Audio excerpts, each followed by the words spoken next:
front. Oh dear, what the heavens, hang on. I don't, Good morning, everybody. Welcome to day 28 of the Democrat shutdown. We're almost a month into this, and we wanted to highlight a couple of things and a few members this morning. There are some very important developments. But before we get to all that, one of the things that we wanted to note is that really it's painfully obvious to everyone the true motivation of the Democrats' historic obstruction has now become very clear for everyone. I want to use a little simple, Lily, if you show me this real quick. Just real quick, simple facts, because these things get obscured too much. But there are simple facts about the Democrat shutdown that everybody needs to recognize. Here's 4 of them. First of all, we have to have Democrats to reopen the government. You know that in the Senate it requires 60 votes to break an impasse. Wait, hang it on, Lily, hold it real here. Keep it close to the podium. I want everybody to see this, okay? We're gonna make it simple. I had my 15-year-old son and some of his friends were together over the weekend, and they wanted me to explain it to them as simply as possible. This is the little formulation, okay? Hey, fellas, remember from civics, you gotta have 60 votes in the Senate. We only have 53 Republicans, so we must have Democrats to do it. The Democrats are out trying to claim that this is all on Republicans because we control the government. We don't control the Senate without 60 votes, so you have to have them. Now they've voted 13 times, those Senate Democrats, counting the House and the Senate together, they voted 13 times to keep the government closed. And what they're demanding as a ransom to reopen the government are some really crazy things. They want to restore $200 billion in health benefits paid for by U.S. taxpayers to illegal aliens and non-citizens. We can't do that. They want billions of dollars in wasteful programs to be returned to foreign countries for things that none of you would agree with. We are not going to do that.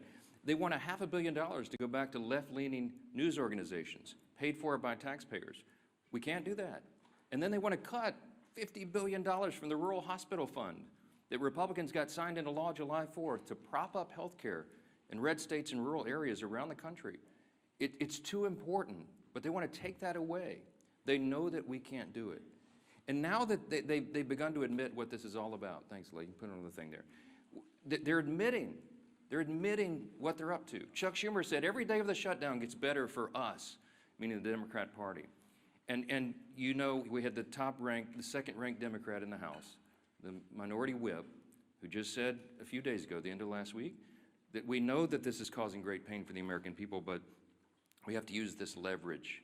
We don't have many times where we have leverage like this. And so they've shown you what the real motivation is.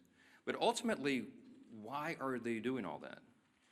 Let me summarize this really quickly, as simply as I can, for the civic students back home. Republicans are not demanding anything, literally nothing. All we want is to reopen the government. The Democrats are demanding all those things I just showed you on the chart, plus a lot more. When I say they want to send money to foreign countries, this is some of the things that they would propose that we spend money on again. They're demanding, this is a ransom to reopen the government. Things like $4 million for global LGBTQI+ awareness campaigns around the world. $4 million for the LGBTQI+ democracy grants in the Balkans. They want $2 million for feminist democratic principles projects in Africa. We're not doing that. But again, the question is why? Why? This sounds crazy. It is. Why would they do this? And what we saw on vivid display over the weekend was the re-emphasis of this fact. This is motivated purely out of fear. And what do we mean by that? You saw the Democratic leader in the House, Hakeem Jeffries, endorse Zohran Mamdani for mayor of New York City on Friday. It was an illustration of what we're facing here. The Democrats right now fear the far-left activists more than they fear air traffic controllers, Border Patrol agents, American service members, and so many others missing their paychecks. They fear the Marxist insurgents like Mamdani more than they fear families and children going hungry from lapsed benefits that keep food on their tables. They simply fear losing their own political positions next November if they don't appease the angry far-left base right now. And they will appease that base at any cost, no matter how much pain's inflicted. In fact, they've said in their own words, this gets better for us day by day. How does it get better? Because they're proving to the angry far-left base in their party that they will prioritize them over the American people. And simply put, it's the profound fear in the Democratic Party that drives this shutdown. It is not principle, it is not policy, it is certainly not concern for the constituents that they say that they want to represent.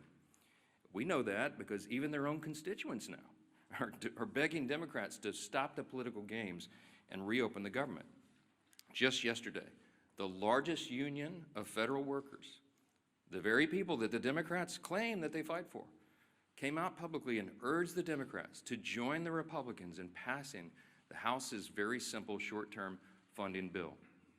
Also, yesterday, the National Air Traffic Controllers Association began to put up flyers in airports to explain the real danger that is being imposed for air travel, air safety in this country, highlighting what the Democrats are doing. So I just want to say this simply to our Democrat colleagues. You have an off-ramp now. You painted yourself into a corner, but here's your off-ramp. The unions, the largest unions are saying, please do this. You can claim that as cover and say that you had to do it. Reopen the government. Get it working for the people. It's our #1 priority and responsibility as members of Congress. But Senate Democrats have refused to do it for almost a month now. I've said it over and over, Republicans have done our job. We passed the clean short-term funding extension to keep the lights on and pay all these workers and our troops and fund programs like SNAP and WIC that Americans need and rely on.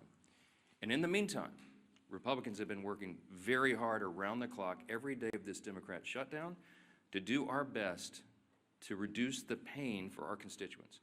In our districts, we got a video running over here just showing some highlights of what all the House Republicans are doing and have been doing for the last few weeks. Out in their districts, they're trying to help Americans navigate the crisis that the Democrats have created with their selfish political decisions. Here's a few more examples this morning we wanted to highlight. In Montana, Congressman Troy Downing, these are all Republicans doing work back home.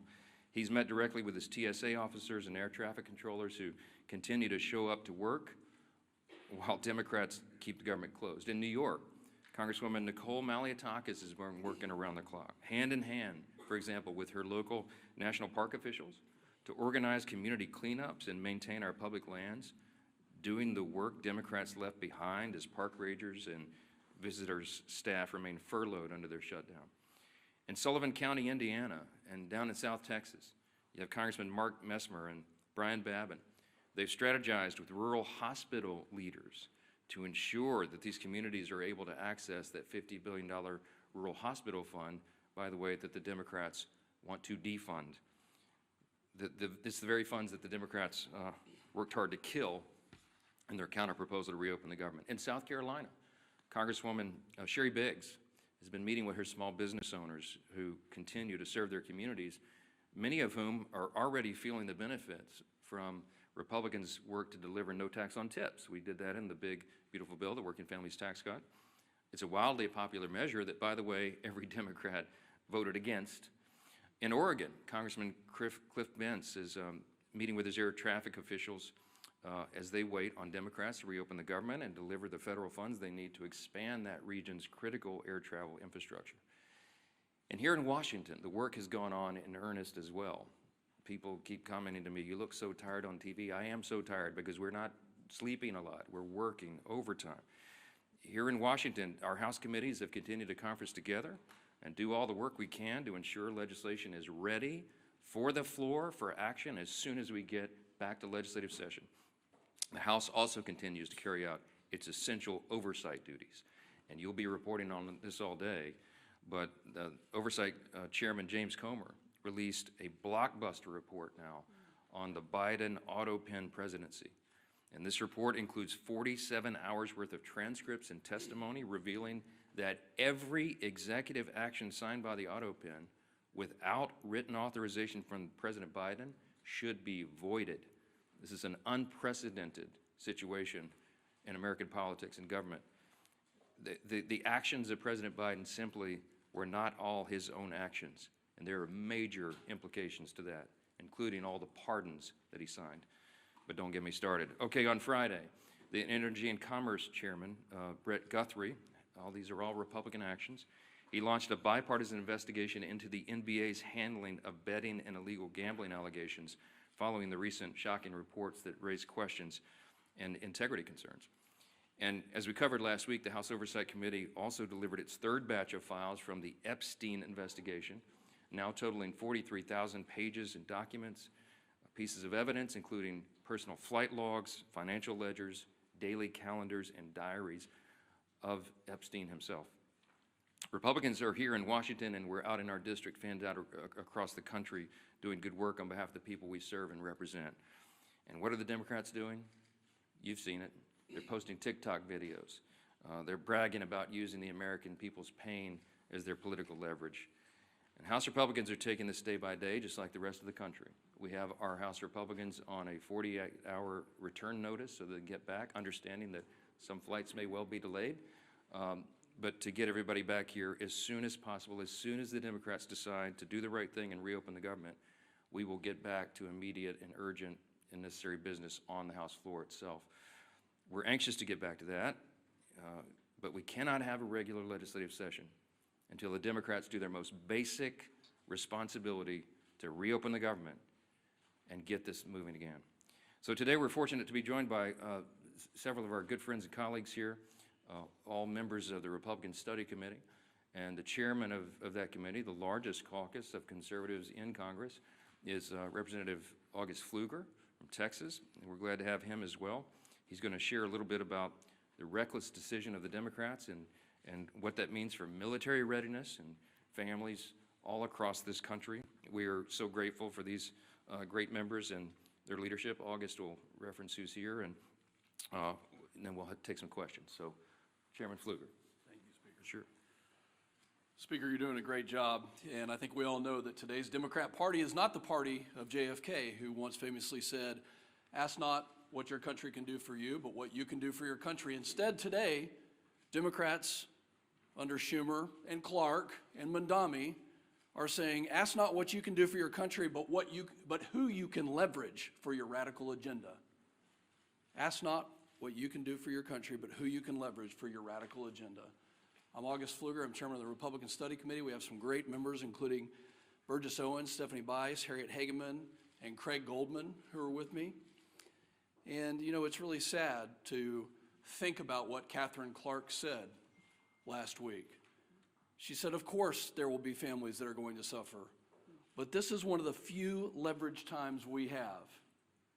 My colleagues stand for families. The Republican Party stands for families because we believe, we know that our greatest asset in this country is the American family, that our country rests on the shoulders of families, that the Republican Party will always advocate for families, that we will look up for families, that we will legislate to prosper families. And instead, the family is only a point of leverage for our Democrat colleagues. How sad is that? You know, I'm thinking about military families right now. I'm thinking about that soldier who is deployed around the globe to keep our country safe, to push back against a threat. And I'm thinking about that phone call that soldier probably received this year, this month, in the last couple of days, asking whether or not they're going to get a paycheck, talking about the new baby at home, trying to figure out if they're going to be able to pay their rent or even buy some groceries or put gas in the car. I was there. I'm a veteran. I've been serving on active duty when shutdowns happened. This is a very stressful time for military families. And commanders right now, instead of being focused on the mission, instead of being focused on the threat, instead of being focused on the training and the exercises that keep our readiness and our lethality at the highest possible levels, now they're focusing all of their attention on making sure that their families of their subordinates, their soldiers and their airmen, their Marines, their sailors, are taken care of, that they actually have the resources. And we have members of the Republican Party who are in our communities right now convening groups of community leaders and banks, food banks, and other resources. Because Schumer has chosen not to pay them, now communities are having to take up with 0% interest bridge loans. Now communities are having to defer those mortgage payments and those car payments. So where the Democrat Party is failing, our communities are succeeding because they know that the right thing to do is to fund and help in this time of need. You know, the enemy has not shut down. Our enemies around the world want us to be divided. I'm calling on my colleagues on the other side of the aisle who served in the military to do the right thing. We were there. We were there when Joe Biden and Nancy Pelosi put CRs on the floor, and guess what? We did the right thing. Multiple times we did the right thing. Where are my Democrat colleagues who served in uniform to stand up and rise above petty politics, to do the right thing? Have you not gone home to your districts to hear from your military communities, from your federal workers? Have you not listened to your local communities telling you to stop the nonsense? No. You know what? They're not there. They're in New York City campaigning for Mondami. Maybe they've orchestrated this so that they had the time to go campaign for an outright socialist. Maybe this was orchestrated so they could go do that. No, this isn't the party of JFK anymore. This is the party of Schumer and Mondami, the party that bows to the radical left. I hope that everybody can see the split screen of what's happening in this country. The speaker has so eloquently talked about the fact that Republicans are doing our job to take care of families, that over 13 times the Senate Republicans have voted to fund our military, to fund TSA, to make sure our Border Patrol can get paid and all federal workers can get paid, and Democrats continue to obstruct. I hope you can see the dichotomy between the two sides here. And I'm calling on Democrat members, especially those who served in the military, to do the right thing and to stop the nonsense. With that, I hand it over to my good friend, our leader, Mr. Steve Scalise. Thank you, Chairman Pfluger. Thank you for your service to our country, especially to all those men and women who are currently serving our nation, whether it be in the military, federal employees that are still working, showing up on their job, but because of Chuck Schumer and Democrats who have bowed to the socialist radicals in their party, those federal workers are not getting paid. We've talked up here for weeks now about some of those hardships, how it's going to affect people, and ultimately now how it is affecting people. Those impacts are now being felt. It's not hypothetical anymore. It's not some memo from a department laying out what might happen. We're starting to hear those stories. You can see, and our conference chair, Lisa McClain, has done a really good job of compiling a lot of the work that's being done by many of our colleagues. One of the reasons we're not meeting in session is because the Democrats shut down the government, but also because of that shutdown, our members are now busy in their districts mopping up a lot of the mess created by those Democrats because of the shutdown, the hardships it's created on families. And those are real hardships, and I applaud my colleagues who are in their districts trying to figure out ways to help people during this difficult time, working with food banks to get food to people who are missing SNAP benefits, WIC payments, military members who are not getting paid, but they're overseas, as Chairman Pfluger talked about. While their family's still here, those babies still have needs, and yet the paycheck's not coming in. Those bills are still due. And Democrats think this is some kind of game. Speakers talked about this over and over again, but what has their reaction been? Not figuring out a solution to get out of it, an off-ramp. It's doing stupid TikTok videos, making fun of this situation, thinking that the American people are leverage in their game to get some kind of unachievable goal, $1.5 trillion in new spending, $200 billion in taxpayer benefits for illegals, gutting $50 billion out of a healthcare fund for rural hospitals.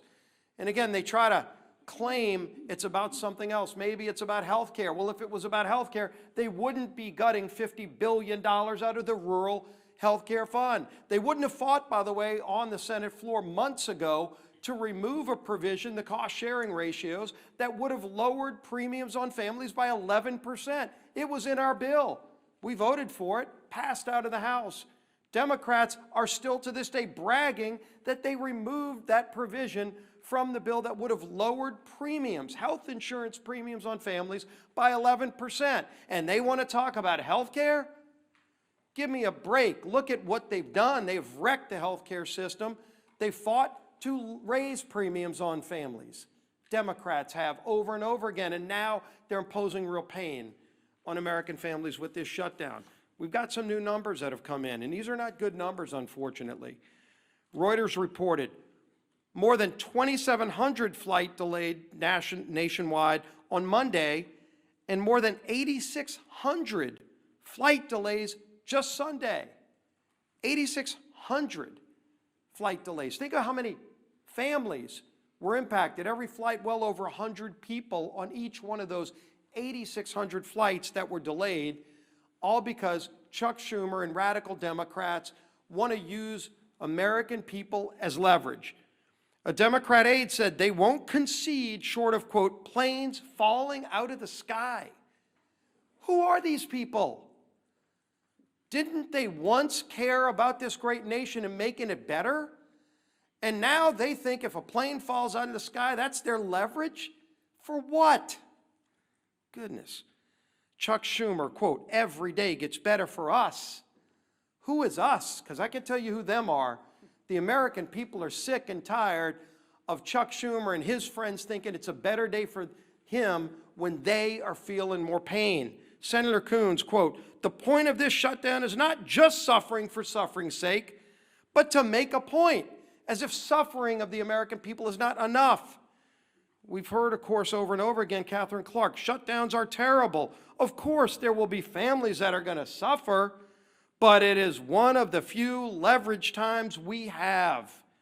They keep saying over and over again, they know American people are suffering. They don't care. They want leverage for themselves. They want to show off to their radical socialist base.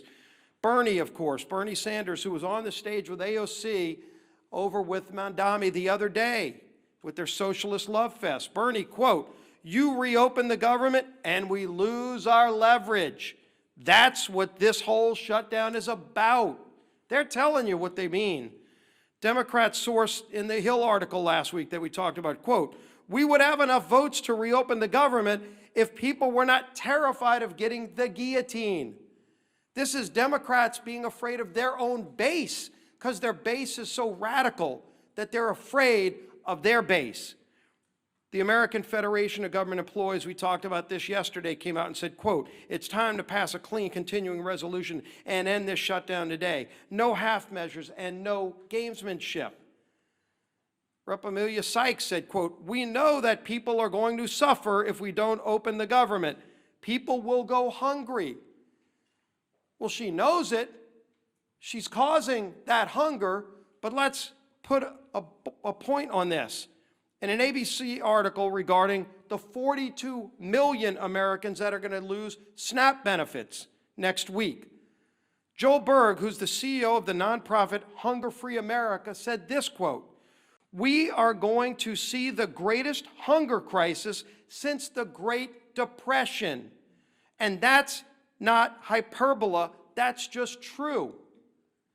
The greatest hunger crisis since the Great Depression, when 42 million people lose their SNAP benefits this weekend.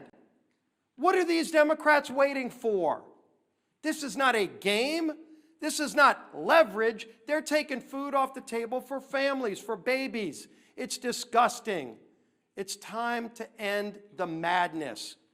They can go on the Senate floor today. Just 5 of them need to get courage.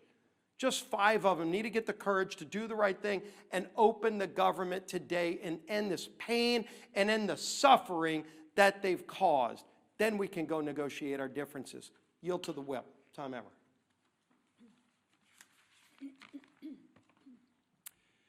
As has been mentioned, yesterday the largest federal workers union in the country, they represent 820,000 federal workers, released a statement calling on Democrats to stop playing political games, pass our clean CR, and reopen the government. What was Chuck Schumer's response? Silence.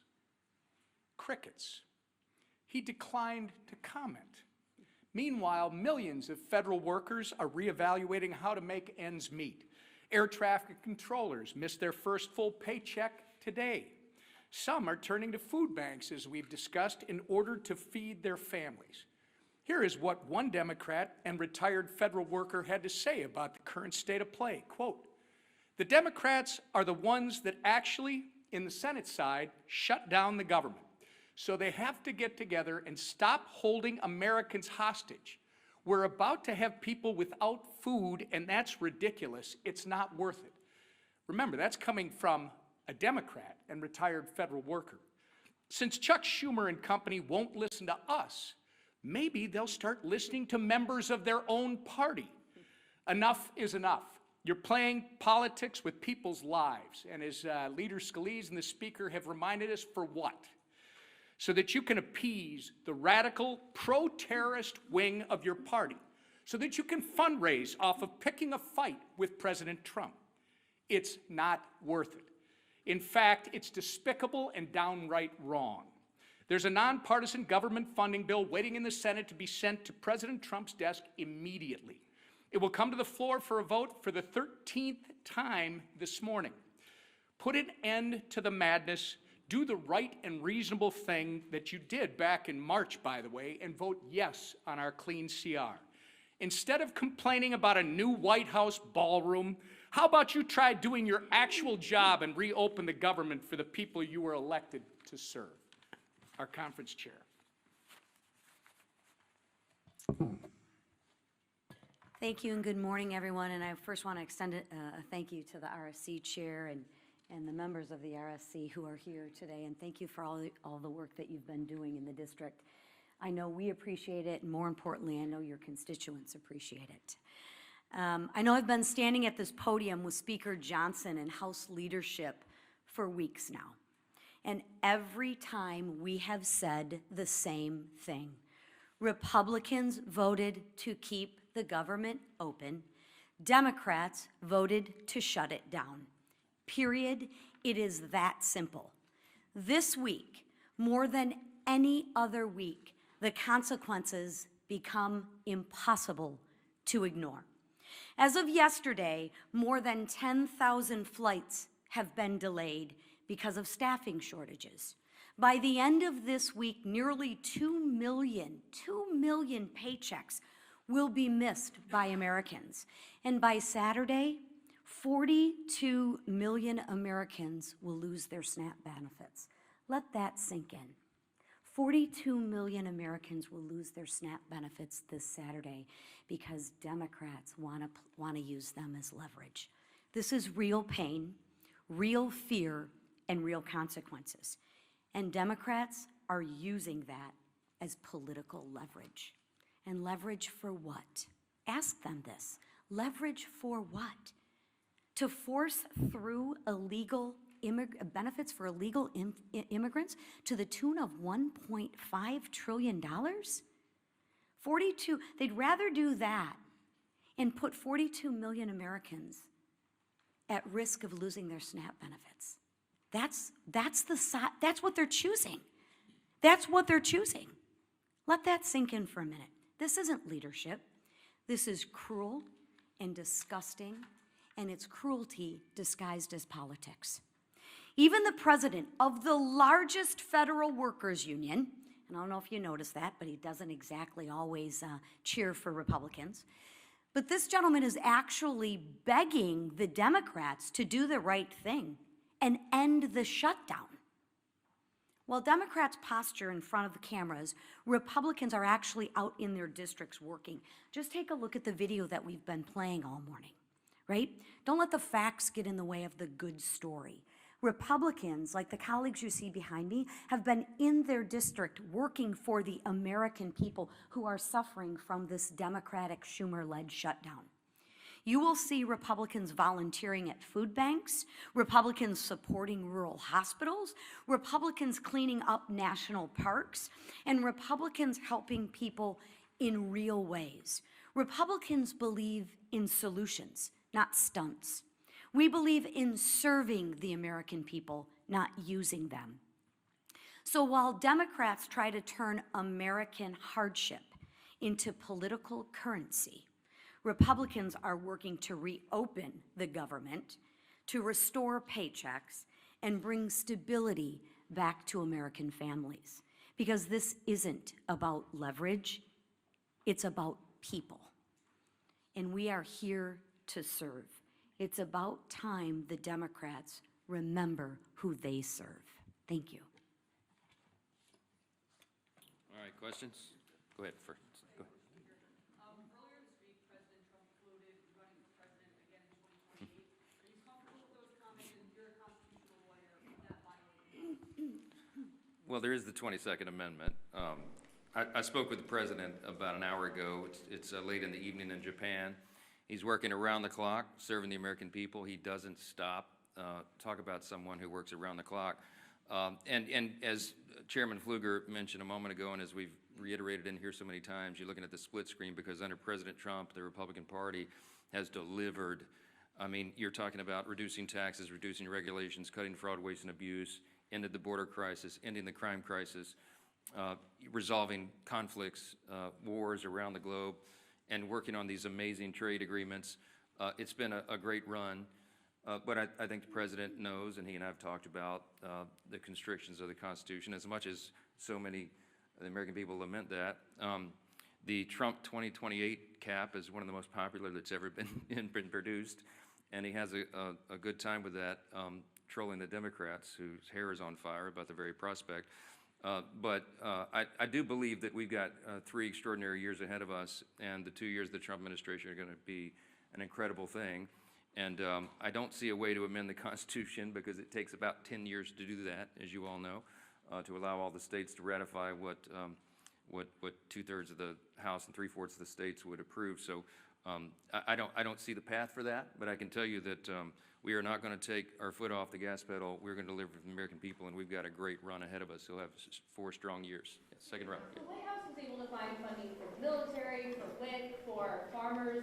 Should the White House now be able to find some funding for the SNAP program if they've done it for all these other ones? They certainly tried. I mean, one of the reasons that this shutdown has not yet been as painful as it might otherwise have been is because the president is bent over backwards, the administration.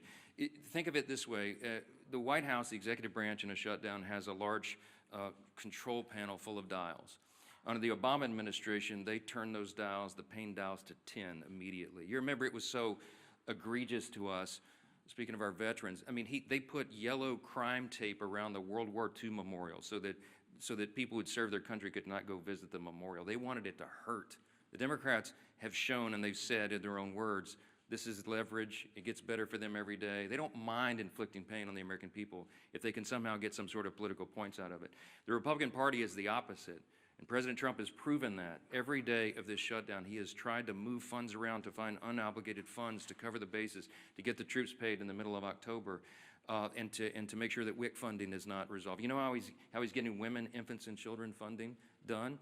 They did some very creative legal research I've quite admired. They found a statute in the 1930s that they could use to say that some of the tariff revenue could be used to cover nutrition because so much of that was transported over the border. So they've done some creative, amazing things to mitigate, to lessen the pain as much as possible. We've been out all over the country, all these Republicans. I mean, Craig Goldman flew in here to do this press conference with us, but he's been in Texas serving his constituents. Stephanie Bice been in Oklahoma. Harriet Hageman's been out west. You got Burgess Owens out in Utah. They've been serving their constituents, and August Pfluger, but they came in to help us articulate what's going on. All that effort has mitigated the pain, but we're running out of the resources. We want to fund SNAP, but they did the legal research, and they could not find a 1930s era statute to bootstrap that one. The contingency fund was approved by Congress. And when the Democrats voted against the CR, they voted against the ability of us to use that money. And so 42 million people are going to suffer because they're playing political games. There's nothing, the White House has run out of it. They have all the pain dials turned back to just a 0 or a 1 as best they can. But when you're out of resources, they go all the way up. And it's out of their hands, it's out of our hands, and that's why we're so frustrated. You don't see the happy warrior Steve Scalise pound the podium very often. But we're angry about this, we're frustrated. We should be, because because it's wrong for the people, and all of you should be angry about it as well. And I know many of you are. Yeah, Ray. What's your reaction to yesterday's purge of senior ICE officials from field offices around the country? Are you worried that that's going to result in less experienced leadership at ICE? And again, when is it time for Congress to do some oversight? I don't know any of the details of that yet. I just heard about that literally. I was walking in, so I'm not going to comment on it until I find out the details. I know some of these things get misportrayed. Yeah, back row. Yeah. On the auto pen investigation and the Oversight Committee's report that was released this morning, some Senate Republicans have suggested that perhaps there isn't a legal avenue to void the pardons that were signed by by the auto pen and these executive authorities. Do you think that there is a legal avenue? That's what the investigation concluded, that any of those executive actions that were signed by the auto pen under the Biden administration should be void. Do you think that's possible? Nothing this incredible and insane has happened before. This was not something that the forefathers anticipated. It's unprecedented. There is no legal precedent because no previous president had an auto pen or had the audacity to have people signing things on their behalf when they didn't even know what was in it. And so we're in uncharted waters as a nation. As we say up here all the time, we're so tired of making history. I just want normal times, normal Congress again. But the Biden administration was unprecedented in so many ways, and the president was checked out of his job for quite some time, and everybody knows it. And there was a cover-up. The people around him who were they would give him scripts to follow. They would point him literally in the direction, stand here, sir, wave like this. And he didn't know what he was signing. So there's all sorts of just incredible implications. It sounds like a terrible novel or something, but this is reality. And so the pardons, for example, he pardoned categories of violent criminals and turned them loose on the streets. And he didn't even know what the categories were, apparently, much less the individual people that he pardoned. They're invalid on their face. I mean, I used to be a constitutional law litigator. I would love to take this case and go into the courts and make that law to set the precedent. You can't allow a president to check out and have unelected, unaccountable, faceless people making massive decisions for the country. Think of the executive orders that were signed with the auto pen. When he paused LNG exports, liquefied natural gas, to our European allies around the world, I confronted him about it, by the way, the one meeting they allowed me to have with him as Speaker in the Oval. And he looked at me as if it hadn't happened, and he said, I didn't do that. And it occurred to me, he wasn't lying. He honestly didn't know. Do you know what the implications of pausing LNG exports were around the world? It made all of our European allies had to buy their natural gas from Vladimir Putin, which fueled his war machine, to go, conduct his war on Ukraine. It destabilized our energy sector, and it had us step back 3 or 4 steps of energy dominance around the world. Thankfully, we're back now because we have a commander-in-chief who's fully in command and understands the necessity, energy policy being national security policy. I could go on and on and on in every category. Huge implications. What does it mean for us? How do you unwind it? I don't know. But it will be determined in the courts ultimately. And these are unprecedented cases of first impression, as we say, because it's never been tested before. But man, is it dangerous stuff. Front row. Because you win the boot game today. Go ahead. Norman, Your Honor. I'm curious, you guys, a lot of you were talking about the government unions demanding that Democrats reopen the government at this point. Do you think that is building on President Trump's gains with labor unions for the 2024 election? Do you think that this is a sign of a different relationship between House and Senate Republicans and federal government employees? Do you welcome these people in your tent? Of course. Claims that these are not traditional allies of yours in a lot of. President Trump and the Republican Party achieved some very important historic things in the last election cycle. We had a true demographic shift in the election. We had a record number of Hispanic and Latino voters, for example, who came into the Republican Party, record number of African-American black voters, Jewish voters, union workers, young people, demographics that had not traditionally in recent years been with the Republican Party in large numbers. And they came to us not reluctantly, but with hopeful anticipation. Why? Because they wanted a return to common sense. And they saw what the other party had done to them with their terrible policies and their terrible ideas and the radical, woke, Marxist, progressive agenda, and they realized it didn't work for them. So they came to us and they said, can you do better? Well, we did. We have. And we passed the one big beautiful bill, the Working Families Tax Cut, and all of our legislation and everything the president's done with executive orders, fulfilling his promises, are codifying those things and doing the rest of our legislative agenda, which is being held up right now because of this.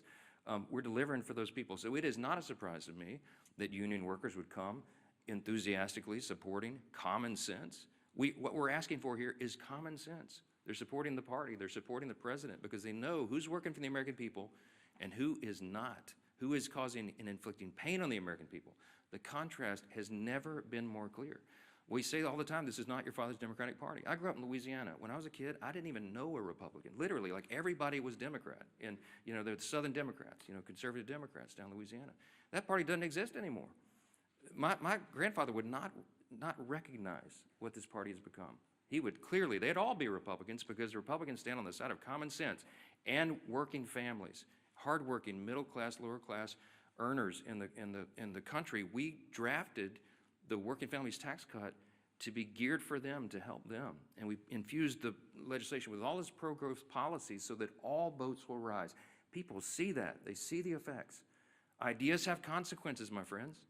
And the policies and ideas that are advanced by the Republican Party are right for America because they comport with our founding principles, and we stand on those principles to defend them. And by contrast, on the other side of the screen, they're going for communism and Marxism. Take your choice. Jake. Been of the opinion that you're not interested in these one-off funding bills, SNAP, air traffic control. Is that still your view? We voted September 19th to fund every one of those priorities. And every Democrat in the House except one voted to not fund them. The Democrats are playing games. They put a few of the one-off bills on the floor, as you've seen in the last week or so. They put a bill to pay the troops and pay essential workers, and the Democrats voted it down. So it would be a futile legislative effort for us to do this again repetitively in the House and send it over there so Chuck Schumer and the gang can play games and spike it. It's a waste of our time. They need to vote for the clean, continuing, nonpartisan CR, turn the lights back on and get the country working again, and then we can resolve all the rest of the issues that were always on the calendar for the remainder of the year. I want to thank our Republican Study Committee colleagues for being here and standing in the gap for your constituents. All the Republicans out there, they're still at work. They're not even watching these press conferences because they're working for their constituents. Thanks for that. Appreciate it.